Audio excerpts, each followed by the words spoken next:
Doctor व्यास, ये जो ताकत है, आप ताकत दिखाइए, चाहे जितनी ताकत दिखानी हो दिखाइए। एनडीए की बैठक बुलाइए, भाजपा की संसदीय दल की बैठक आप नहीं बुलाते हैं क्योंकि वो डर तो लगातार है ही ना कि क्या पता भाजपा के सांसद अगर अकेले बंद कमरे में हो तो कभी कोई मुंह खोल दे।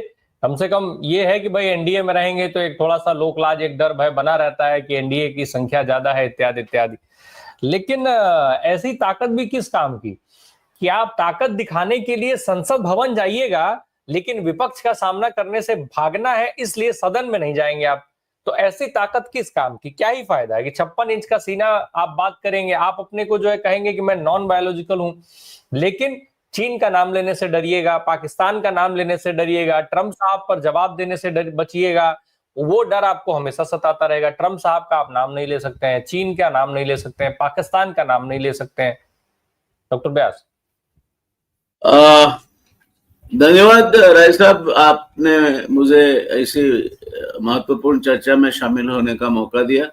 मेरे दोनों साथी वरिष्ठ पैनलिस्ट जो हैं विवेक देशपांडे जी और ओम सैनी जी को भी मेरा नमस्कार।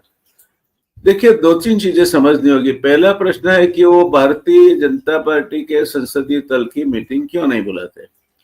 अभी कुछ ही समय पहले आपके स्मृति पटल पे वो दृश्य आप ला सकते हैं, लोकसभा का दृश्य था। सब मिनिस्टर्स वगैरह वरिष्ठ सांसद जा जाके मोदी जी का अभिवादन करते थे, अभिनंदन करते थे। वो लाइन में नितिन गडकरी भी खड़े थे और गडकरी जी बिल्कुल हाथ अपने पीछे, पीठ के पीछे बांधे हुए खड़े थे और वैसे ही खड़े रहे। उनकी बॉडी लैंग्वेज डिफाइंस की थी। तो ये जो मूड है वो आज के समय में आरएसएस और भारतीय जनता पार्टी के संबंधों में जो खटास आई है और एक तरह से कहे तो एक घर्षण की स्थिति पैदा हुई है, उसका एक सबूत है। अब दूसरे मुद्दे पे आए तो मैं मानता हूं कि मोदी जी के लिए 2014 सबसे पीक ईयर था उनकी पॉपुलैरिटी के लिए। शायद 2019 को भी हम उसके साथ जोड़ ले, पर उसके बाद क्रमशः उनकी जो पकड़ और प्रसिद्धि की लालसा बढ़ी और उनकी जो लोकचाहना है क्रमशः करती चली जा रही है। पहले 400 पार वाली बात की, 240 पे अटक गए और कई मजबूरी, ऑपरेशन सिंदूर से लेकर कई मजबूरियां का सामना करते हुए एसआईआर के प्रॉब्लम में भी कंफर्टेबल नहीं है।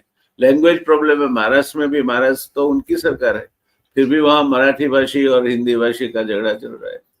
साउथ सदर्न स्टेट्स में भी यही प्रॉब्लम है। मुझे अभी तक एक पता नहीं चलता कि चंद्रबाबू नायडू अभी भी कौन सी उनकी मंशा बाकी है। नीतीश कुमार की तो आखिरी मंशा उद्धार तक वो जाएंगे तब तक की है। चंद्रबाबू अपनी कोई मंशा के लिए ही साथ में बैठे हैं। मौका आने पे सबसे पहला अगर कोई पीठ में खंजर भोंकेगा मोदी जी के तो वो चंद्रबाबू नायडू होंगे। तो ये सब जो परिस्थितियां हैं उसमें किसी भी प्रोडक्ट है, आप मोदी जी को एक प्रोडक्ट समझ लीजिए और वो उसी तरह बर्ताव करते हैं, तो उसके 5 पहलू इंपॉर्टेंट है। एक तो product itself, packaging, promotion, price and politics. Political decisions also make और मार द प्रोडक्ट। तो अब एक पैकेजिंग की बात जहां तक है, मोदी जी का आज का प्रयास मैं मानता हूं कि वो पैकेजिंग वाला प्रयास था। उनको भी पता चल गया है कि मेरी जो पकड़ ढीली होती जा रही है और देश की जनता अब मुझे नकारने लगी है, तो क्या करे? तो अंधा बांटे रेवड़ी फिर खुद को दे। अपने ही अपने लोगों को इकट्ठा करो, सम्मान करा लो और बहुत अच्छे, आप भी अच्छे, हम भी अच्छे। You scratch my back, I scratch your back, सब अच्छे हैं और हम एक साथ मिलजुल के बाग बटाई करेंगे। तो आज का प्रयास जो है, मोदी जी का जो प्रयास है वो एक डेस्परेडो का प्रयास है। वो अब वो समझने लगे उतना ही नहीं, मगर वो बिल्कुल डेस्परेट हो चुके हैं अपनी स्थिति को मजबूत करने के लिए और अपनी स्थिति को वहां इज इन कमांड ऐसा पुरवार करने के लिए। ये मैसेज दो लोगों के लिए है। एक साथी दलों के लिए तो है ही, मगर आरएसएस के लिए भी है कि अगर आप भी ज्यादा गड़बड़ करोगे तो मेरे पास मेरा क्लाउड है, इससे कोई अच्छा नतीजा नहीं निकलेगा। तो ये आज का जो प्रयास रहा इनका, अपने ही दल को बुलाया, अपने ही साथियों के साथ बात की, और अंतिम ये जो हर हर महादेव बुला रहे थे, ये लोगों को ठीक से बोलना भी नहीं आता। देखिए, हर हर बोली हर हर महादेव की, बच्चे बच्चा बोला था, यही शिवाजी ने रखी थी लाज हमारे शान की, इस मिट्टी से तिलक करो ये धरती है बलिदान की, वंदे मातरम वंदे मातरम। एक बहुत पॉपुलर, मैं जब स्कूल में पढ़ता था, सिनेमा गीत हुआ करता था। अब हर हर महादेव जो है वो रणहाक है, और हर महादेव है वो नमस्कार है। आप किसी को ग्रीट करते हैं तो आप कहेंगे हर महादेव, और आप अगर मैदान में उतरे हैं तो हर हर महादेव करके, वो मराठा सैन्य हो या राजपूताना की वॉरियर्स हो, वो हर हर महादेव की रणहाक के साथ मैदान में जाते थे। तो क्या ये एनडीए के सोल्जर्स को किसे रणहाक सुना रहे थे? मोदी जी को सुना रहे थे या अपने आप को सुना रहे थे कि युद्ध शुरू हो चुका है और युद्ध में हम मामकाज शिव पांडवा दोनों ओर से बटे हुए हैं? तो एनडीए खुद ही एक ऑपरेशन सिंदूर की चर्चा उन्होंने दी, उस पर भारी पड़ गया है। अब वो कोई ऐसा रिस्क लेना नहीं चाहते, तो ये इसका एक लिपापोती का प्रयास था।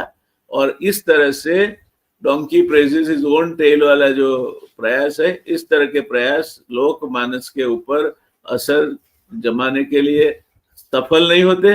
न तो आरएसएस के कान पे जूं लगेगी इस तरह की हरकतों से, मगर इससे इनकी जो खाई है दोनों के बीच की, वो बिल्कुल थोड़ी ज्यादा चौड़ी हो जाएगी। तो आज के प्रयास को मैं एक बचकाना प्रयास गिनता हूँ, निर्लज्ज प्रयास गिनता हूँ, जहां आप खुद ही, आप मुखिया हो और आप खुद ही अपना सम्मान करते हो। जैसे घर का कोई मुखिया बैठ जाए खटिया पे और घर के सदस्यों को बोले बारी बारी से, आपको आओ मुझे फूल मालाएं पहनाओ, ये इस जैसा बचकाना हरकत थी। मोदी जी अब बिल्कुल अपने आप में कॉन्फिडेंस खो चुके हैं, उसकी ये निशानी थी। और मैं मानता हूं कि इससे अगर किसी को प्रेरणा मिलेगी तो एलिमेंट्स लाइक, मैं नीतीश कुमार को नहीं गिनता, Nitish Kumar ji discard in the dustbin kind of a product है, मगर मैं, it is my sixth sense, आने वाले समय में, और आप से तो हमारा जुड़ना सौभाग्य रहा है, जुड़ते रहेंगे, मैं नीतीश को डिस्कार्ड करता हूं और नायडू को इस देश के प्रधानमंत्री के रूप में देख रहा हूं। तो ये इतने सारे निष्कर्ष इनकी आज की जो बॉडी लैंग्वेज से लेकर जो बचकाना हरकतें थी उसके ऊपर से निकाले जा सकते। नितिन गडकरी को लेकर के जो बात अभी व्यास सर कह रहे थे, ये वीडियो आपके स्क्रीन पे है, देखिए जिस तरीके से मोदी जी का सब लोग अभिवादन कर रहे हैं, लेकिन गडकरी साहब जो है वो अपने हाथ पीछे बांधे हुए हैं। इसी का जिक्र अभी जय नारायण सर ने किया था। और यही नहीं है, गडकरी को चूंकि उनके परफॉर्मेंस के लिए जाना जाता है, और अक्सर इस तरीके की चीजें, इसके पहले भी ऐसी वीडियोस आ चुकी हैं, और गडकरी साहब को हालांकि बहुत ही सौम्य माना जाता है और परफॉर्मेंस उनकी ताकत मानी जाती है कि जो कि वो डिलीवर करते हैं, इसलिए वो दब करके नहीं रहते हैं। और दूसरा, संघ का मजबूत बैकअप जो है वो भी उनकी ताकत, उनका एडवांटेज माना जाता है, जैसा कहा जाता है नागपुर के होने के नाते।